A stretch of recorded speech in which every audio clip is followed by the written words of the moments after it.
The Torah is called the living Torah, and we are taught we need to live with the times, meaning look into the current Torah portion and apply its nearly 4,500-year-old wisdom to our lives.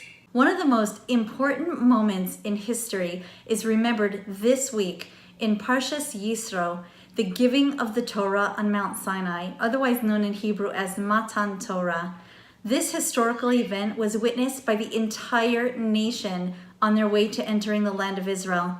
As Rabbi Moshe ben Maimonides, known as the Rambam, says in the Mishnah Torah, the revelation on Sinai, which we saw with our own eyes and heard with our own ears, not having to depend on the testimony of others. Let's take a look at the parsha. The fourth sentence, or pasuk, of chapter 20 says, the heavens above and the earth below, emphasizing that they are separate and distinct from one another. But they weren't always. At the time of creation, the heavens and the earth were created together. Then, on the second day of creation, God separated them. Ordinarily, one might think that separation is bad, but ultimately it is for a good purpose. As we see on the following day of creation, God gave the famous double blessing when he saw 2 times that it was good. On the other days, God, referring to his creation, saw it was good only once each day. Hence, many choose the third day of the week, Tuesday, as a day to hold auspicious occasions such as weddings. The heavens above, spirituality, and the earth below, physicality, were never intended to remain separate, however. From the moment of the giving of the Torah, including all its commandments and onward, the spiritual and the physical were once again reunited. Before the giving of the Torah, our patriarchs and matriarchs were on such an exalted level that they performed the mitzvot even prior to being commanded to do so. However, regardless of their spiritual greatness, their mitzvahs did not and could not infuse spirituality into the objects they used to do the mitzvah. But after Matan Torah, this all changed, and each one of us was gifted with something absolutely extraordinary. After the giving of the Torah, we have the power to actually infuse a physical object with holiness and spirituality, thereby elevating the physical world. How? For such a profound concept, it's actually quite simple to do. For example, have you ever said a little prayer before you eat? When we say a blessing before eating or drinking and have in mind that the nutrition will guide us with energy to do good things, we literally elevate the food to a higher level, as opposed to eating solely for self-serving purposes. This same concept applies to any physical object used to perform a mitzvah. The next incredibly sage concept in the Torah reading is giving and accepting advice. Yisro offers his son-in-law Moses advice and then tells Moses to seek counsel with God. We learn how crucial it is to give someone advice respectfully and to recognize that it is just that, advice, and not a decree.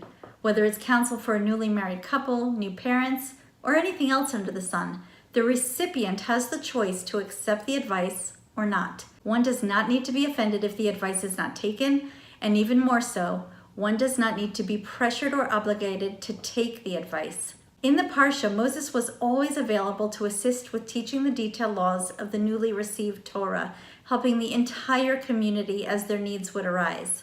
Yisro sees this unsustainable situation and offers his son-in-law the wise counsel to appoint leaders to delegate and to share the work, elaborating on the efficient way to do so.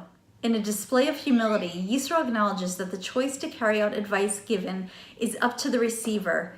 He suggests that Moses first pray to God for a blessing, that the advice is indeed suited to the endeavor. Which leads us right into the next important concept we learn from the Torah, the need to delegate, even if oftentimes it is with difficulty. We may feel that it's just easier to do a particular undertaking ourselves. I always say that often a temporary setback is worth it for a permanent improvement. It is important to recognize another's potential, even in light of their past experiences. This is exemplified with Yisro. Not only had Yisro been involved with idol worship, he was amongst those with the highest knowledge of idolatry. When Yisro declared, "Now I know that God is greater than all the gods," the Torah praises him as the Cohen of Midian. It recognizes Yisro's greatness in that he gave up everything to live a life according to Torah values. Even though Yisro was involved in the deepest depths of darkness, he was able to overcome and add light. The giving of the Torah and its commandments were ultimately given because God wants a dwelling place here in our world. This is the goal of creation.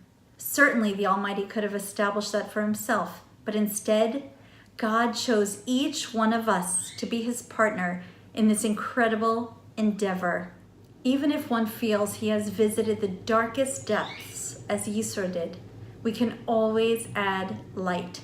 In fact, we each can add in a light so extraordinary that we have the capability to create a home for godliness of the most sublime level. Thank you to all our subscribers. Please leave me comments and questions below, and remember to click like, and most importantly, if you haven't already, subscribe and share the videos across your social media so we can continue to bring you new content each week, uniting people by inspiring them to increase in random acts of goodness and kindness through technology and Torah.